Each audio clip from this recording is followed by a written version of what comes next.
Magandang araw sa lahat at magbibigay na po ako ng kunting kalaman. Orasyon gayuma. Para lang po ito sa mga taong naniniwala na interesadong gumagamit nito. Hindi po ito sa mga taong hindi naniniwala. Ito po ay orasyon gayuma. Na paano mo makukuha yung taong gusto mo. Dapat lang po ito ay ikaw ang gumagamit nito ay naniniwala ka sa paggamit nito. Epektibo po ito sa mga taong gumagamit. Paki-like, follow, and share po sa aking video. At ito po, Orasyon Gayuma. Bibigkasin lamang po nito ng 3 misis. Orasyon Gayuma. Irikit, ikom, igusom, kuministom, kristom. Maaring niyo po ito ay ihip sa pagkain o inumin sa mga taong gusto mong mapaamo at mapasunod sa iyo. Ito po ay iihip po sa pagkain o inumin sa taong gusto mo na makuha.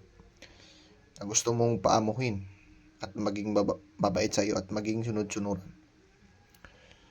Pwede po ito ihip sa sigarilyo o anuman klase nung basta yung makain niya o maanghap.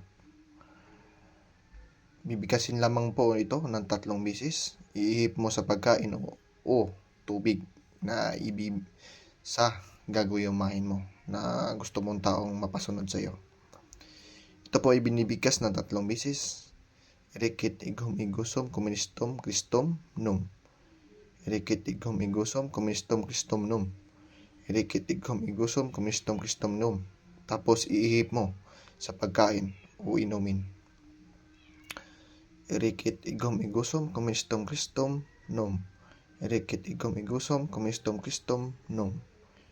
Irikit, igom, igusom, kuministom, kristom, num. Tapos iihip mo.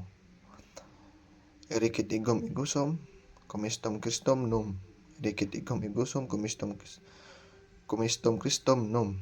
Irikit, igom, igusom, kuministom, kristom, num. Tapos iihip mo sa pagkain o inumin at ibigay mo sa taong gusto mong makuha, mapaamo at mapasunod sa iyo. Ito lang po, paki-comment at paki-like, follow, and share po sa aking video. Maraming salamat at mag-upload pa po ako.